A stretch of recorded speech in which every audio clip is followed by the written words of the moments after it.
Good morning everybody and welcome to Luminate Education Group. My name is Natalie Wilson and I'm the Group Vice Principal for Curriculum and Skills.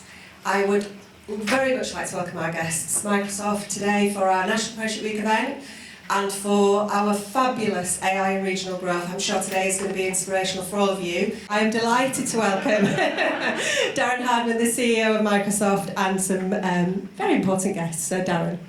Thank you.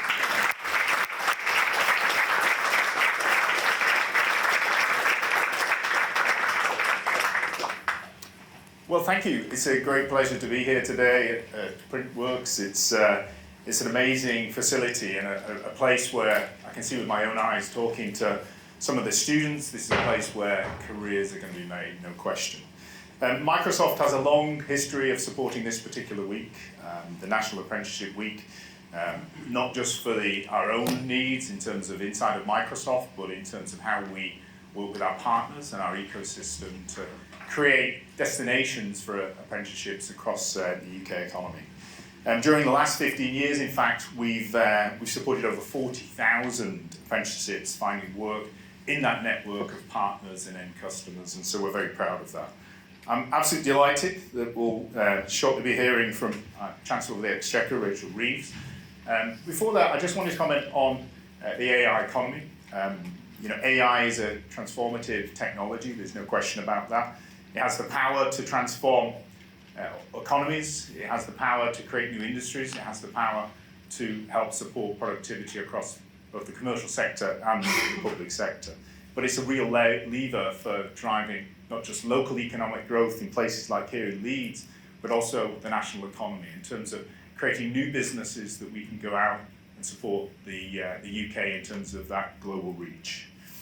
We really want to make sure that all apprenticeships, not just those that focus in the digital sector, have access to AI skills. It doesn't matter what your focus is in terms of your apprenticeship, but making sure that AI can be an enabler to help you, to support you in an AI future is in particular very important. Workers today who are entering any aspect of the workforce will be confronted with the opportunity to take AI and to put it into practice in terms of driving those new businesses. This is why we as a business have trained 1.5 million people as part of our Get On program. I'm delighted to say 1.5 million people are now trained, so we've recommitted now to train 1 million people in AI skills across the UK economy. Not just here in Leeds, but in the wider region. And working with many partners here, partners such as Catch-22 and Generation, to deliver AI-centric pre-apprenticeship training programs and technology boot camps. So, without further delay, I'd like to invite the Chancellor of the Exchequer, Reeves, to join me, and actually 3 very, very talented apprentices to join the stage. Come on.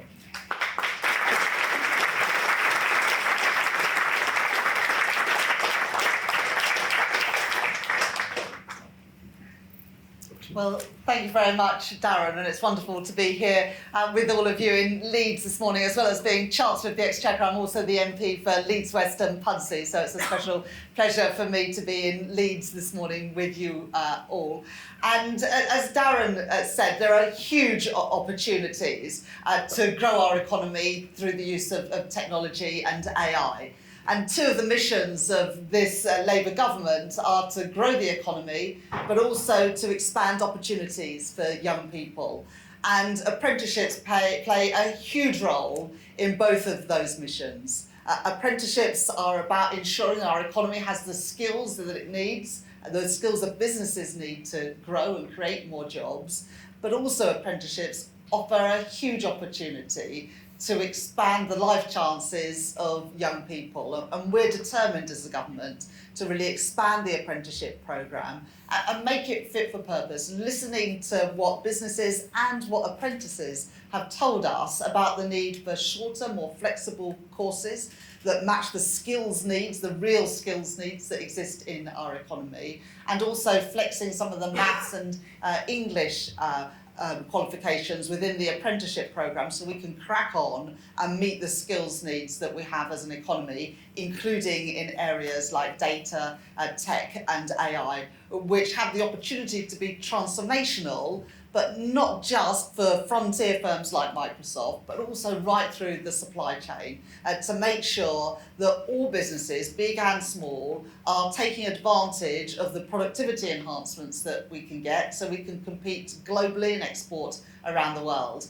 And also an opportunity in the public sector as well to boost our productivity and increase efficiency and value for money for taxpayers. And so the work that Leeds City College, that Microsoft, that the National Apprenticeship Week is doing to ensure that more young people like Hannah, Ria and Oliver know about the opportunities available in apprenticeships is really, really important. And we're going to spend some time this morning just exploring what it was about the apprenticeship programme that got these three inspiring young people involved so that we can better understand some of those opportunities. Hannah, your apprenticeship you're on your second apprenticeship now, it's a level 6 apprenticeship, and you're with Arup, a construction company. Tell us about what you're doing, what your apprenticeship is in, and what it's taught you. Sure. So my first apprenticeship was a level 3 software development technician apprenticeship, and this was a really great qualification that taught me kind of the basics of coding and was a great introduction to the digital space. It also gave me the time to experiment in the workplace with my interests, because as you know, digital is a massive field and there's so many aspects involved, from software development to data analytics, data science. So through that kind of time on level 3, I was able to develop my skills and knowledge and find out what my passions are, and through that I found data science. And I'm now doing a level 6 digital and technology solutions degree apprenticeship at Manchester Metropolitan University, and this has been a great course to help me explore my interests as well. So in the workplace, I do all sorts of things in the infrastructure space. So we use kind of Gen AI tools sometimes, but also develop our own tools and models. I get to work on really cool things like flood resilience modelling, and also, like I said, on Gen AI initiatives as well. And you were saying before that you've also been training some of the directors about how to better use AI in the business. Do you want to tell us a bit about that? But also, you've come across as incredibly confident and really inspiring to see you doing what you're doing. But how old were you when you started your apprenticeship programme? So I started my apprenticeship programme when I was 16. I actually found out about apprenticeships through a work experience week at Arup, a scheme called the Arup Design Programme, which runs every year. So this is when students are invited into the office across the northwest for a 5-day period of time. And what they do is they kind of run through different parts of engineering, because people think it's just mechanical engineering or structural engineering, but actually there's a whole world out there beyond that. So things like fire safety and transport planning, they're all part of this wider kind of built environment world that students aren't typically aware of. So this week is intended to give people that insight. So I attended that when I was in year 10, when I was 15. I had a great conversation with the digital team, including Tim, who's here today. I was went back to some work experience, discovered apprenticeships, discovered the working world, and saw so quickly that it was right for me. At the time, I didn't even know what an apprenticeship really was. I'd kind of mentally dismissed it. For me, my kind of background was thinking that the only kind of acceptable route would be university full-time and then get a job. I'd never really considered apprenticeships. I definitely had some misconceptions around apprenticeships. And then this opportunity came to me and I thought it was incredible. So I started working at Arup when I was 16, doing A-level equivalent qualification. And that's very much brought me to where I am now. And you're already, as I said, training up some of the directors. What sort of things are you teaching them? So what we did was, again, Tim invited me to speak to the North West and Yorkshire directors about AI, and we ran a really interesting session about generative AI, the broader landscape of AI, different tools available, kind of what the market looks like, some of the things that are going on in different places. And from there, we were asked to see how we could expand that, and I developed a reverse mentoring scheme. So myself and other careers professionals at Arup partnered up with directors and senior leaders, and we had one-on-one sessions just to share learning and knowledge. So a director could ask a junior member of staff lots of questions about AI, and from there we were asked to see how we could expand that even further. And I've been running generative AI and broader kind of AI masterclasses across Arup. So we've done it across, I think, 5 offices now, reached over 500 members of staff, just trying to share what kind of tools are out there, when to use them, what the challenges and risks are, because there's no kind of perfect technology or perfect solution, but to try and guide people towards using the right tools for the right kind of problems. It's absolutely fantastic, incredibly inspiring. Thank you. Ria, Hannah was making that point about often at school the sort of view is that the route to make progress is to do your A-levels and then go on to university. You did your A-levels, but then like Hannah, you made the choice to go on an apprenticeship programme. Can you tell us about why you made that choice, what the other alternatives available were for you, and how you're feeling about the choice you made just a few months ago? Yeah, so originally I was supposed to go to King's College London to study digital media. I did politics, criminology and history at A-level, so something completely different to where I am today. I began researching apprenticeships and attending insight days to kind of broaden my knowledge in the career industry, because my school where I attended was very focused on the university pathway. Most resources were dedicated to university prospects. It was very difficult to navigate the apprenticeship route. After attending insight days and researching the apprenticeships, I found out that there were more advantages than disadvantages. So the number one for me was the no student debt. With all levels of apprenticeships, whether it be level 3, 4, 5 or 6, all your expenses are covered and paid for. I think ultimately I'm very happy with my choice because it's allowed me to develop a set of skills that are unique to my job. For example, I work within the Azure infra space, so there's certain skills that I've learned through this that aren't applicable if I went to university. I wouldn't be learning the in-depth, let's say, coding analysis of a certain environment. So I'm quite privileged that this opportunity has let me use the knowledge that I've learned and also apply it to my degree programme, so it's very integrated. So being able to apply those skills simultaneously is a real joy. And how did you get on your apprenticeship, and who's your apprenticeship with? Yeah, so I applied through our website and I went through the hiring process. And my apprenticeship is with Staffordshire University and our provider is TDM. We've had such a smooth running journey with them. It's just been a whirlwind of a ride so far because I've just started 5 months ago, so it's still progressing, but it's just been a great 5 months. Fantastic. And Oliver, I think similar to Ria, when you were at college before you came onto your apprenticeship programme, but you didn't do a huge amount of tech, I don't think, when you were at college. So how did you then end up doing an apprenticeship in this area? And again, do you want to tell us, you're with United Utilities, aren't you? And what is your apprenticeship, and how did you get there from what you were doing previously, which was quite different? Yeah. So I'm now doing a level 4 data analyst apprenticeship with Power BI. I first started off in college not really knowing what I wanted to do, what path I wanted to go down in my future. And I was doing criminology, business and media. I decided that my favourite subject out of the 3 was definitely media, but then went on to learn that I love the technical side over the actual production side of it. And then I was also working on a part-time job at the same time, trying to balance the two, and I wanted to find the perfect place for me for my future. I then looked down the route of doing more of a tech side apprenticeship, so I went down looking at United Utilities level 4 data analyst apprenticeship, and then I furthered on to be able to have that opportunity and be successful with that. And then doing all the hands-on learning as well as being in the workplace environment has been a massive benefit for me, as well as the earning while you learn. I mean, it's a massive benefit for all. And like Ria was expressing before about getting the qualifications completely paid for, it's allowed me to go on from being a media student, not really knowing what I wanted to do, to creating a complete career path for me, allowing me to now build visualizations and databases for the company, as well as then going on to all different kinds of opportunities. For example, my training provider is QA, and I've now gone on to being an ambassador for them, being an advocate for apprenticeships and doing all sorts of different events related to apprenticeships and trying to inspire people to look more towards apprenticeships rather than the alternative route of going to university. I think unlike Ria and Hannah, you were telling me that quite a lot of your friends do apprenticeships as well.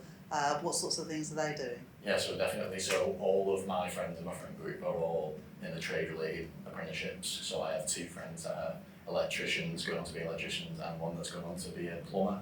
And when I first came across them to say that I wanted to go into tech, and that was my thing, it was like, it was quite unknown that an apprenticeship route could be for them to go down in that kind of route. And I think because it's always a standard that trades are apprenticeships, and that's the only thing that apprenticeships are, it was a big eye-opener for a lot of us to realise that apprenticeships are for all different kinds of subjects and all different kinds of people. Fantastic. That's really interesting. And Darren, you know, already Microsoft have worked with 1.5 million apprentices. What is it about the apprenticeships that adds value to your business? And what are the sort of trends and the types of things that people are doing apprenticeships in with Microsoft? I think the value question is very visible to see on this stage. I think everyone agree in this audience how articulate and refined the message that you've landed. I feel like we have a future CEOs and chancellors on the stage with me. I genuinely believe that.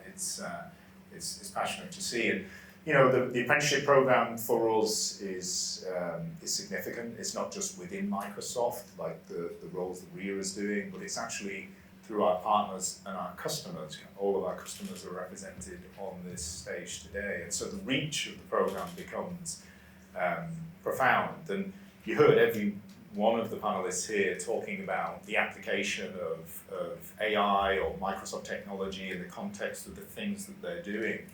And so for us to really deliver on you know, the objective that you set out and the AI action plan that Kistama announced just a couple of weeks ago, building skills ground up in technology and AI becomes really, really important. So whether it's the 1.5 million people we've trained already and the 1 million people we will train going forward for AI across all sectors and all demographics, or whether it's the 40,000 people that we've proactively supported over the last 15 years in the apprenticeship programs, we will continue to stay very, very invested in this because the talent it creates gives me great hope for not only Microsoft but the customers and the society that we serve.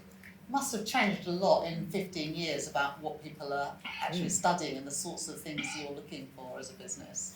Yeah, totally. You know, well, I think this era of AI is probably 2 years, old in that sense. And so, where we're focusing now is, how do you use the tooling that's out there for AI? How do you, drive productivity in the things that people are doing? How do you remove the mundane, focus on the creative, the things that will create differentiation for our customers in terms of how they serve their customers? How do we get people focused on the things that matter to create businesses that will go on and conquer the world? So it's definitely changed in that context, but if you go back 15 years, the objective is the same, to be part of making sure that both society, people in apprenticeship programs serving our customers and partners are putting the very latest technologies to play to drive efficiency and differentiation. And so with that in mind, today it's just about how do we lead, how do we support society leading in AI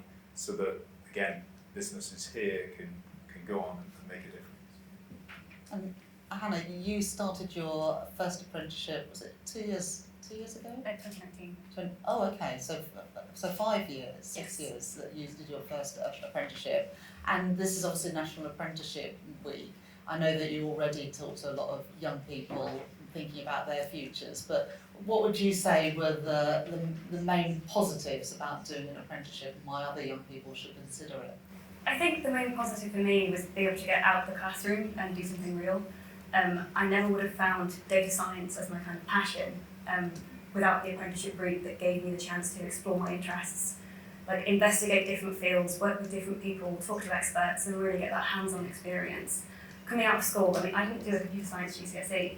I didn't have that interest at the time, but only through being in the workplace and seeing the impact of digital did I really find the right path for me. I mean, for others, I go to a lot of schools and talk about apprenticeships and kind of give the talk I wish I'd had at school. To talk about apprenticeships and the benefits, I think the hands-on learning is a huge part, and I think the motivation for learning as well. You're not just learning for an exam, you're learning because you're going to use it the next day. And learning in that applied context means you actually take a lot more in and you can see the value of it, rather than just learning for a textbook for an exam. It's so much more hands-on, and therefore I think it's a real driving force to that kind of education.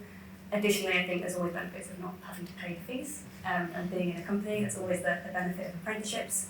But for me, it's been able to kind of get into industry, to find my interests, and to be able to work with incredible people on incredible projects.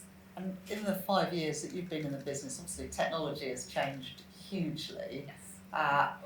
What do you think is coming next? What are we going to experience in the next couple of years, do you think, in terms of the technologies that ordinary people, not people just working in jobs like yours, will have at their fingertips? Oh, I think Gen AI is a huge part of that. I'm sure you'd agree. And the way that's evolving, with kind of agentic AI coming forwards as well. But I'm also hoping to see more kind of traditional AI systems being more widely adopted. And I think we'll just have to wait and see how it goes. But I think there's a huge amount of really, really interesting stuff in the digital space at the moment. It's constantly evolving, constantly changing. And I think the rate of progress just in the past couple of years has been quite amazing to see. So hopefully we'll keep going that way. And Ria, sort of similar question to you, really. You're much earlier on in your career, just a few months on. You're obviously really pleased about the choice that you've made. What would you say to people at the beginning of this National Apprenticeship Week about why go into an apprenticeship, and what do you think the next couple of years has to hold in terms of developments in technology and AI? Yeah. So I think an apprenticeship is such a rewarding thing. I think definitely if you're a school leaver or you're in college or sixth form, you're 16, 17, not sure what you want to do, similar to what I was, definitely explore an idea of an apprenticeship. We've heard from Hannah the positives, how many advantages there are. And being an apprentice, it's setting you up for the rest of your life and your professional career at the same time.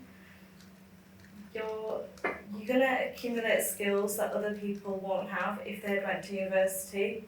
You'll be a better representative in the corporate environment as well. So I definitely strongly urge everyone to definitely consider an apprenticeship, and even if you have got that university offer, please just research, and you might find that one point that makes you swift and change that career path decision. And I'm excited for the revolution of AI. As we know, it's rapidly changing, constantly changing, as Hannah said. In particular with the way it helps us speed up work in particular. So day-to-day tasks can be halved in the same amount of time. So it's exciting to see the effect it has on companies and businesses and us as workers in an organisation. How can we send an email faster? AI. How can we complete a task in half the amount of time needed? AI. So I'm excited to see the impact of it in the workplace even more. Thank you. And Oliver, you've just got 3 or 4 months left of your apprenticeship. What's going to come next for you? And similarly to what I said to Hannah and Ria, what do you think the next couple of years has to hold in terms of the developments of tech and AI? Yeah, well, definitely. So the next step for me is looking down the route of further apprenticeships. So a level 6 is the route that I've been currently looking down. I mean, I've loved my apprenticeship so far. It's been nothing but advantages and amazing opportunities, and I can't wait to further on with that. And I believe that technology is evolving by the day. Nobody's able to actually keep up with everything that's going on because there's so much evolving day by day. And I feel like with how much, like the example of AI is just getting so evolved day by day, and how it's just taking everybody like by storm with how much it's doing at the moment. I just believe that there's an unlimited amount of possibilities for it, and yeah, I just feel like nobody's able to keep up, but it's also an amazing thing that nobody's able to keep up with. Yeah, I just think it's got amazing possibilities for the future. Oliver, you mentioned, well, the theme of this week is all about skills for life, and so not just the technology, but the apprenticeship, what is it giving you in terms of skills for life, in terms of the things you will take forward? Oh, definitely. I mean, I came from a thought of education-wise, I didn't know what I wanted to do. I feel like looking down the route of an apprenticeship now, sitting where I am today, it's with all the opportunities that come from it, it's genuinely has set me up for a career and a long-term, like, prosper for what I want to do. I went from not knowing anything of like what my future holds to knowing everything and what all my aspirations are for the future. And I believe that's an amazing benefit for someone who's looking down the route of not knowing what they want to do.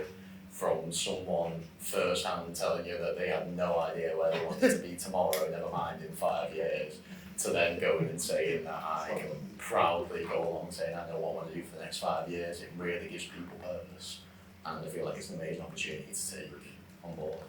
Fantastic. I'm 7 months into my job. Leave others to judge how it's going. Have you got any questions that you want to ask me? I would just maybe say, what do apprenticeships mean to you, and what does this week hold for you?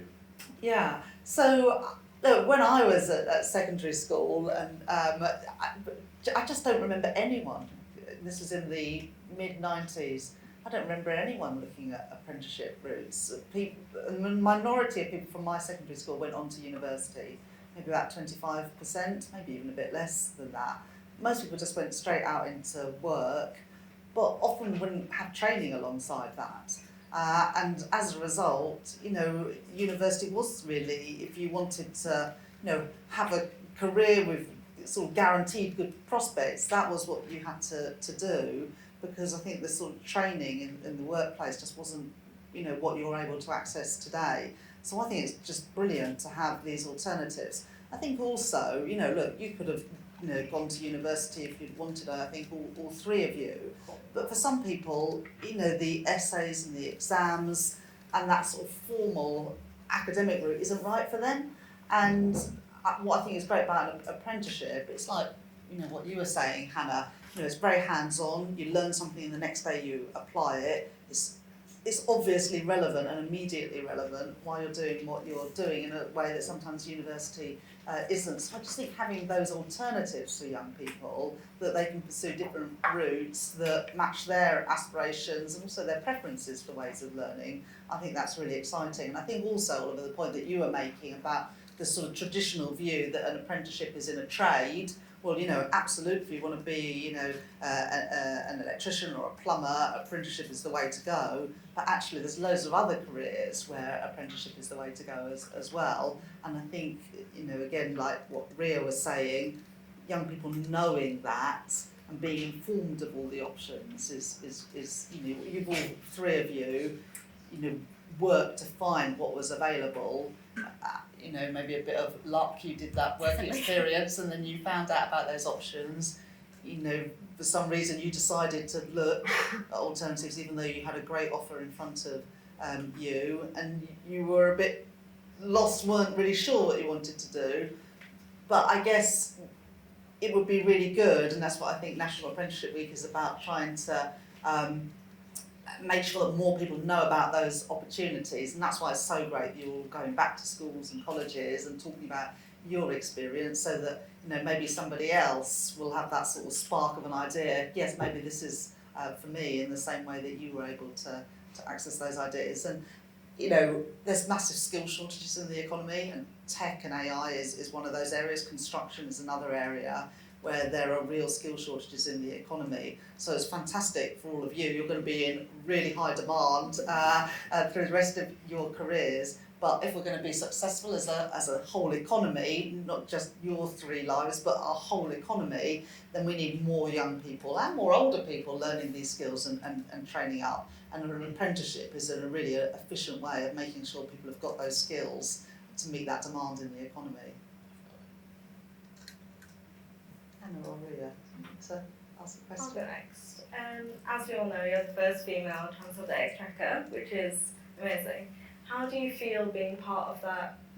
How do you feel revolutionising history, in a way, being the first female in that high position? Oh, thank you.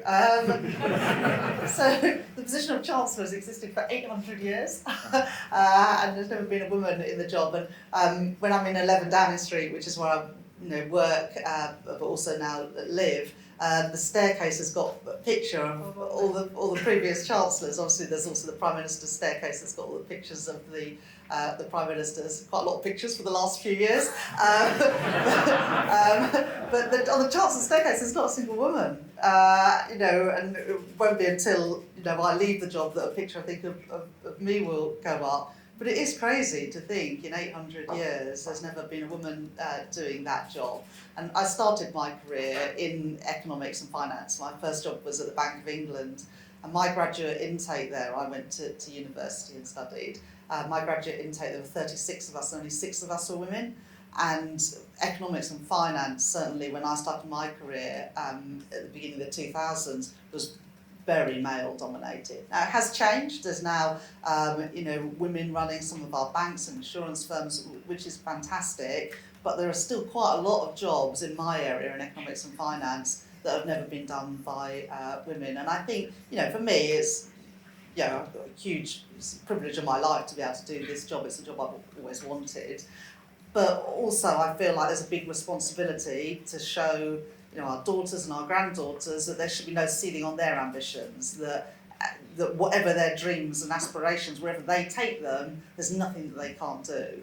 And I hope that people, young people studying economics and finance and wanting to go into politics now know that there's no job in politics, there's no job in economics or finance that a woman can't do. And I see that as a big responsibility to show that women can do these jobs as well. I mean, look, the jobs that you're doing are also pretty male dominated, aren't they, in data and tech? If you think about, if anyone was asked to think about or name somebody that works in one of those industries, well, we can all think of the names, but they are all men. So I think as well, you're in sectors where it's great to have young women rising up through the system, and I do strongly believe that more diverse groups of people make better decisions. I'm sure that Darren experiences that in your business as well. You need to draw on people from a whole range of backgrounds and experiences. That's why I think getting more working class kids to university or an apprenticeship program is good. People from minority ethnic backgrounds, really important to have that diversity. But also women represent 51% of the population, and they've been underrepresented in too many industries. And I do strongly believe that if you've got those groups of people with different experiences to draw on, different perspectives, you end up making better decisions. Thank you. Hannah, did you want to ask a question? Okay. Well, thank you very much, everybody, for your time today. Thank you especially to Oliver, Ria and to Hannah. I think you'll all agree there are 3 incredibly inspiring young people. That's what makes the apprenticeship programme such a success, stories like theirs. And if we can encourage more young people like them to get into apprenticeships, then I know that our economy and our society's got a great future ahead. So a huge thank you to the 3 of you.